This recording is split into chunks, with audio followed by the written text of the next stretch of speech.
आपकी लंग्स की जो ब्लड वेसल्स हैं, छोटी ब्लड वेसल्स, उनमें डायलेशन आ जाती है। इस ड्रग की इस फंक्शन को सहारा लेकर जो साइनस के ऊपर नोज़म होता है, जो अज़ू ख़ास में मुख्तलिफ किस्म के ब्लड साइनसेस ब्लड सप्लाई बढ़ जाती है। इरेक्टाइल डिसफंक्शंस के मरीज वैस्कुलर कॉजेज़ की वजह से इरेक्टाइल डिसफंक्शंस के शिकार हैं। उनमें ये काफ़ी बेहतरी आती है।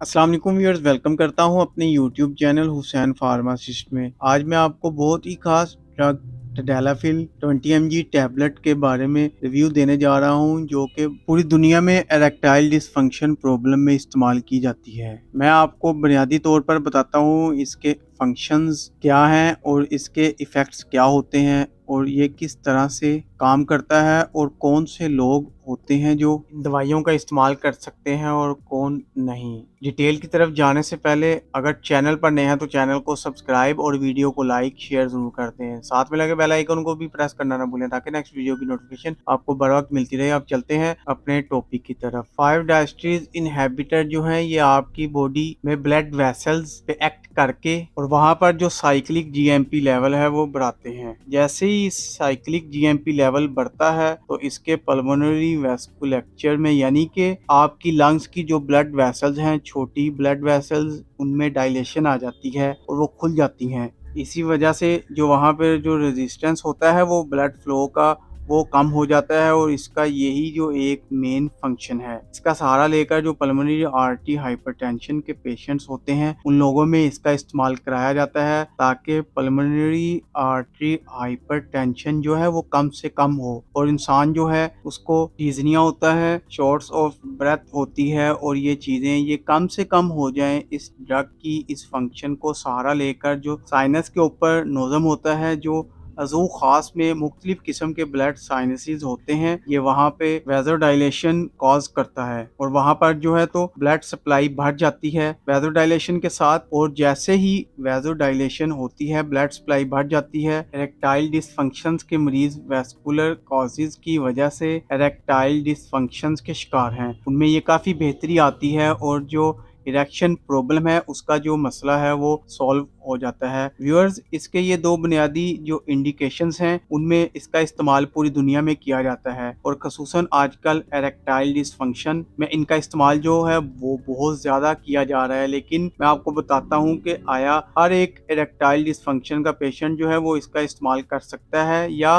किन लोगों के लिए खतरनाक साबित हो सकता है। व्यूअर्स, इरेक्टाइल डिसफंक्शन जिसकी बुनियादी वजह वैस्कुलर एडिफिशिएंसी हो उसमें ये काम करता है और अगर किसी भी बंदे को शुगर की वजह से, हाइपरलिपिडीमिया की वजह से या वो हार्ट पेशेंट है उस वजह से इसको रेफरल वैस्कुलर डिजीजेज है और एथरोज की डोजेज हैं, उस प्रेफरल वैस्कुलर डिजीजेज की वजह से अगर इसको इरेक्टाइल डिसफंक्शन होती है तो ये इस पे मुफीद नहीं होता, क्योंकि जैसे ही ब्लड वेसल्स की इलास्टिसिटी कम होती है तो इसमें डायलेट होने की और कंस्ट्रक्ट होने की चांसेस जो हैं वो कम हो जाते हैं और इसी तरह जो है ड्रग जो है वो मुफीद नहीं रहती। तो व्यूअर्स, बहुत से लोग इस ड्रग का इस्तेमाल करते हैं। आपको बताता चलूं कि इस ड्रग के जो साइड इफ़ेक्ट्स हैं वो क्या क्या हो सकते हैं। इस ड्रग का जो कॉमन साइड इफ़ेक्ट्स हैं, जो सबसे बड़ा साइड इफ़ेक्ट्स है वो इंट्राक्रीनल हाइपरटेंशन, यानी आपके ब्रेन के इर्द गिर्द जो ब्लड वेसल्स हैं, जो साइनसेस हैं, उनमें अगर डायलेशन आ जाती है वहां पे ब्लड प्रेशर बढ़ जाता है। तो इस लिहाज से जो आपका जो सेंट्रल नर्वस सिस्टम के इर्द गिर्द जो शरियाने हैं उनमें प्रेशर बढ़ जाता है, उसको इंट्राक्रीनल हाइपरटेंशन कहा जाता है। और इसकी बुनियादी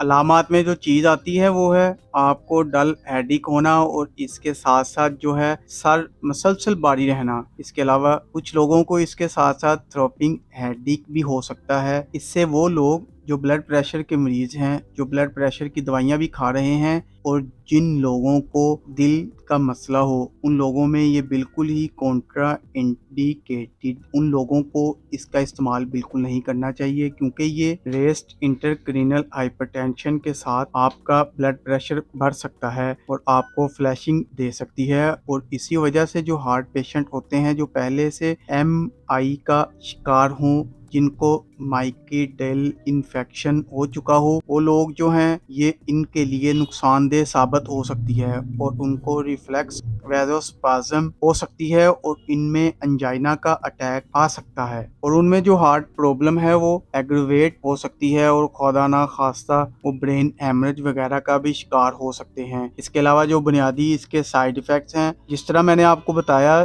जो वैसोडाइलेशन के साथ साइड इफ़ेक्ट्स आती हैं, ये इसमें इसी तरह साइड इफ़ेक्ट्स हैं। इस तरह के डिजीनेस होना, सर चकराना, पोस्टल हाइपरटेंशन इसके साथ हो सकती है और इसके साथ साथ फ्लैशिंग, पूरी बॉडी पे गर्मी आ जाना, फेस का सुर्ख हो जाना और ये चीज़ें इसके साथ कॉमन हैं। इसके अलावा व्यूअर्स इसके साथ फ्रिंजाइटिस हो सकता है। इसके साथ जो आपकी कलर विजन है वो मुतासर हो सकती है और इसके अलावा जो है आपके पेट के मुख्तलिफ किस्म के मसाइल जिस तरह डायरिया, वोमिटिंग ये आपको दे सकता है। इसके साथ आपकी हार्ट बीट तेज हो सकती है। तो ये इसके मुख्तलिफ जो साइड इफेक्ट्स हैं वो मैंने आपको बता दिए हैं। जिस तरह मैंने बताया, इरेक्टाइल डिसफंक्शन जो है पल्मोनरी आर्टरी हाइपरटेंशन, इसमें इसका इस्तेमाल होता है। कुछ लोगों को एक प्रॉब्लम होती है जिसको कहा जाता है रेनॉल्ड्स डिजीज, रेनॉल्ड्स फिमोनिया कहा जाता है, यानी इनके हाथों की उंगलियां जो हैं सर्द मौसम में, जैसे उनको सर्दी लगती है, वो पहले सर्द होती हैं, फिर नीली हो जाती हैं, फिर उनमें दर्द शुरू हो जाता है। तो ये बुनियादी तौर पर वैसो कंस्ट्रक्शन की वजह से होता है। ऐसे लोगों में भी इसका इस्तेमाल जो है, रेनॉल्ड्स फिनोमिना के जो पेशेंट्स होते हैं उनमें भी इसका इस्तेमाल करवाया जाता है। लेकिन जिन लोगों को, जिस तरह मैंने कहा कि इनको क्रोनिक किडनी डिजीज हैं या उन लोगों में हार्ट प्रॉब्लम का शिकार हैं या वो लोग जो हाइपरटेंशन या रेफरल वैस्कुलर डिजीजेस हैं, वो लोग इसका इस्तेमाल हरगिज ना करें। तो ये थी व्यूअर्स मुकम्मल इंफॉर्मेशन टेडालिस 20 mg टैबलेट की। वीडियो पसंद आए तो वीडियो को लाइक करें, शेयर करें। चैनल पर नया है तो चैनल को सब्सक्राइब करना ना भूलें ताकि नेक्स्ट वीडियो की नोटिफिकेशन आपको बर वक्त मिलती रहे। शुक्रिया, अल्लाह हाफिज़।